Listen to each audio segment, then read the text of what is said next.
I'm Christopher Fadeley. I work for a company called Azo Rugged Solutions out of the Orlando, Florida area. Some of you may know us under the name TechSource from back in the day, and we switched our name about 2 years ago. But we primarily make VPX and XMC boards, typically in the graphics environment and the video capture and encoding environment. So a lot of integration with single board computers. And at Azo, I'm a software engineering manager. It used to be just a software engineer, and now I kind of do all the software engineering work while also doing some product management and development. And with that, I've kind of been able to see both sides. Been with the company for about 5 years now, and it was really interesting kind of to see how things have changed, and that's kind of why I wanted to do this presentation, since this is also our first time at Embedded Tech Trends, to kind of give you an overview of kind of the not growing pains we've had, but the expansions we've made over the years as we've slowly become a larger company in the environment. It's kind of a duh, but one of the biggest struggles we have in the embedded environment is the fact that it is embedded. And we're developing products that are GPUs, very power intensive, very performance hungry. And of course, there's a desktop environment out there that can be directly compared to our products. So one of the difficulties we had was really setting the expectations for the customers in the environment and working with them as early as possible before integration even in optimizing their environment and our GPUs. Of course, there's many other difficulties, including bandwidth, the ever-changing video I/O in the environment, and so on. And I kind of want to go into that and how we've changed and adopted new business models to kind of prevent problems in the future that could happen with the environment. So as I was mentioning, the desktop environment for us is something that we constantly get, in my opinion, unfairly compared to. Desktop environment, of course, you're looking at these PCIe GPUs that are 16x lanes, can use upwards to 250 watts. And when we look at our XMC cards, for example, we may only get 5 volts at 6 amps, 30 watts to use. So there's this large disconnect between also with software developers, them developing their applications and maybe not benchmarking it towards the end environment. And hopefully you prevent that prior to integration and have issues. But really focusing much more on the engineering side, the customer relationship side than the engineering side to prevent these issues. Of course, that correlates directly with clock speeds of the card and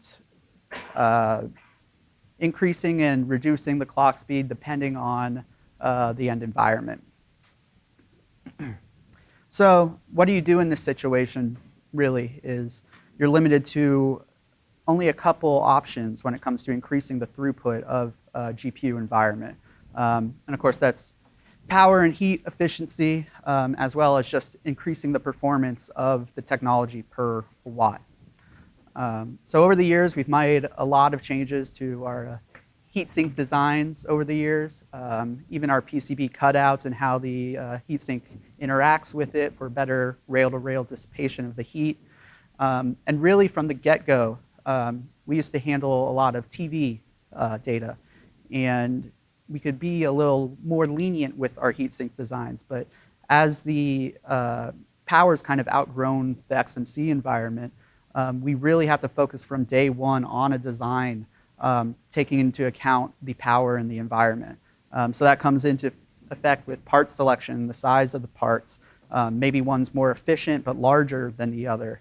How those parts are placed and how we are routing the copper to better dissipate the heat throughout the PCB itself. All these things over the years we've kind of more and more from the get-go focused on. And of course, the other side of it is efficiency in both software and the actual die itself. We use a lot of AMD GPUs as well as NVIDIA in the XMC environment. We use AMD on a chip-down solution. And over the years, of course, they just constantly are increasing their technology and their driver efficiency and such. But on the other side, of course, you have software optimizations.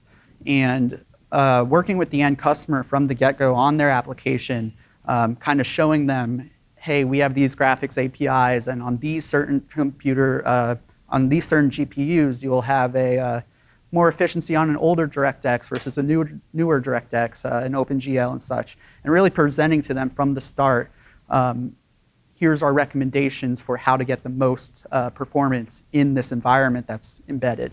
The other side is, of course, giving them as many options as possible to do customization with the board, clock tools to, if they can manage the heat or the additional power on their system to increase or decrease, alarm temperatures, different BIOS changes and such.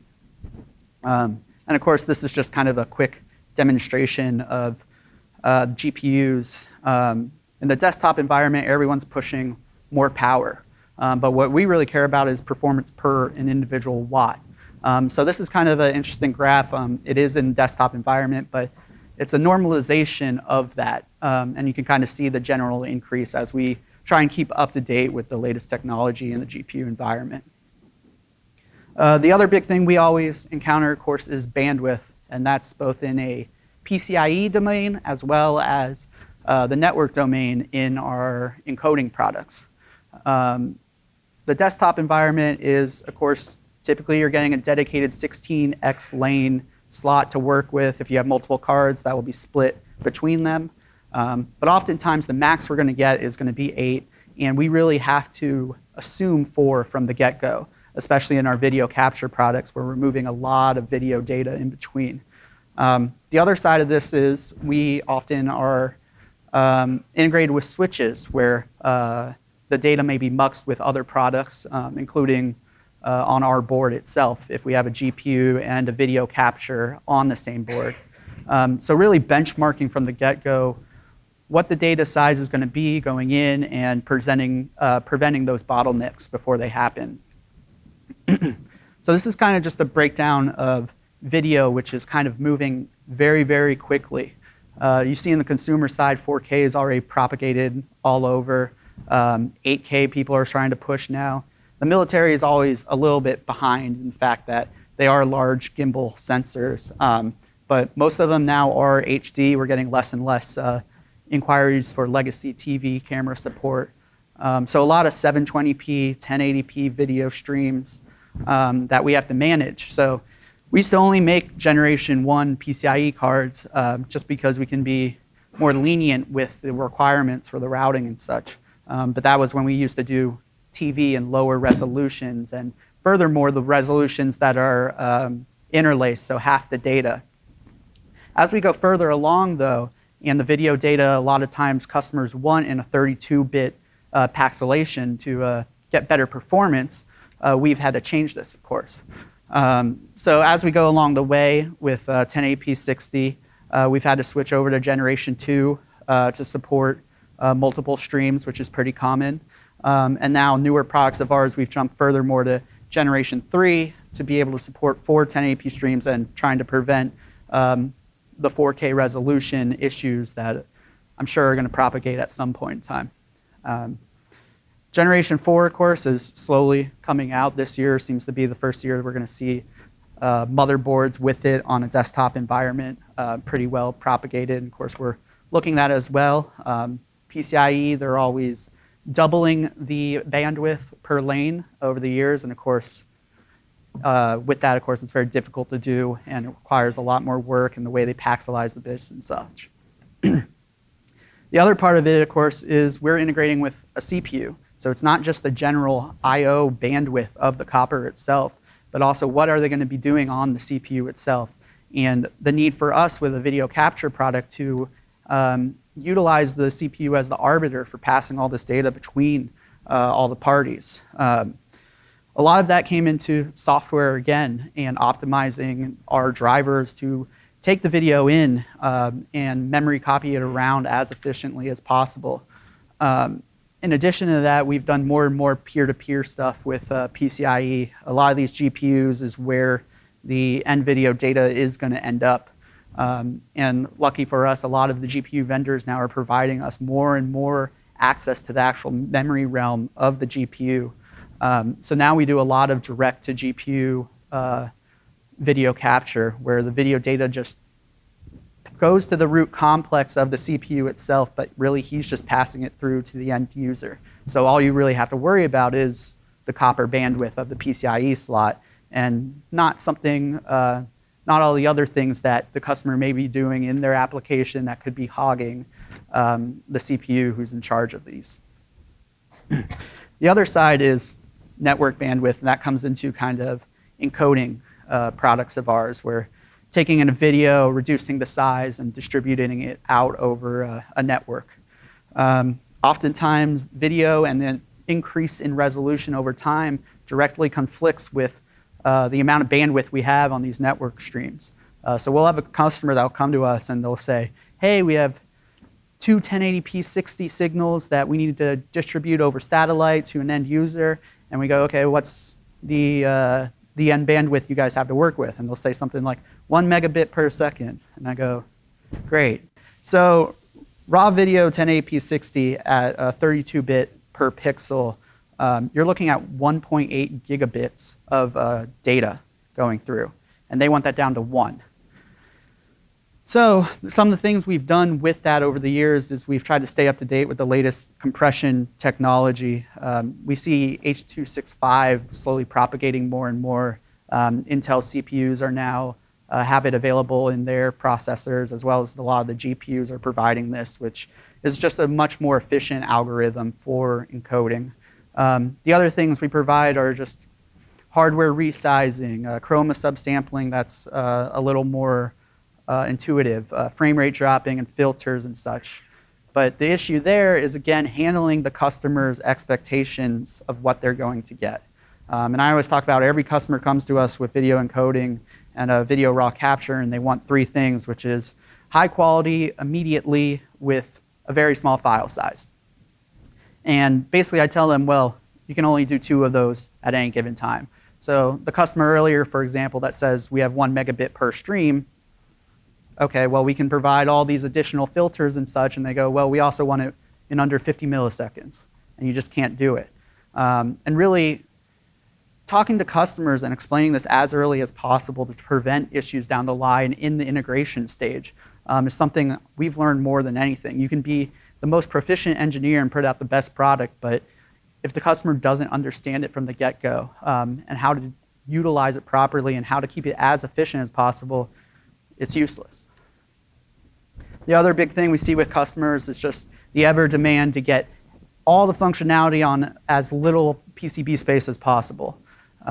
So over the years, we've had a struggle really developing and making this process for us as efficiently as possible. So nowadays, we typically do building blocks of cards. We like to develop a GPU card and then bring in the more complex additional stuff so we can perfect it and then move on. A lot of times that includes bringing in a raw capture on an FPGA, for example, and letting customers sometimes utilize that FPGA with them. With that, of course, you get into the additional part that they are going to be sharing a PCIe bus on the card itself. Adding additional functionality, you're getting additional heat, and hence we may have to reduce the clock speeds of the GPU to be able to keep up with this. Limited size of the PCB and such. And again, going back to stressing customer expectations and managing those from the get-go, explaining, yes, we can do this, but will it work for your end application? A GPU plus another card is going to be more space, but of course, you get better performance overall. And also from the software domain, just really utilizing as many features as we have, like the Intel encoders and the GPU encoders, and bringing a whole software suite together to utilize functionality that's already on the board itself. And the last main thing I want to talk about really is customer I/O. For us in the video domain, as you can see, there is a mathematical thing I could have done to show you all the options, but I didn't do it. That's not my forte. But you can see there's just a ton of things we constantly have with customers, and we're always one off by what they want in the outputs and inputs. And it's really difficult for us to say we can't do that, we can't support that. So over the years, we've tried to change our philosophies, move away as much as possible from integrated circuits and invest more into the software and FPGAs to try and modularize this as much as possible to the customers. And we do that both internally and externally, developing dongles and such that maybe as a stopgap solution will provide them the I/O they need until we develop a permanent card. And of course, really doing a process flow of figuring out what the customer needs, and from our end, kind of what the previous conversation we were having, what's in it for us, and are we able to develop the customization they need at our benefit as well. So that basically sums it up. The only last part, yes, is reusing connectors as much as possible, and with the FPGAs, really making that muxed as much as possible.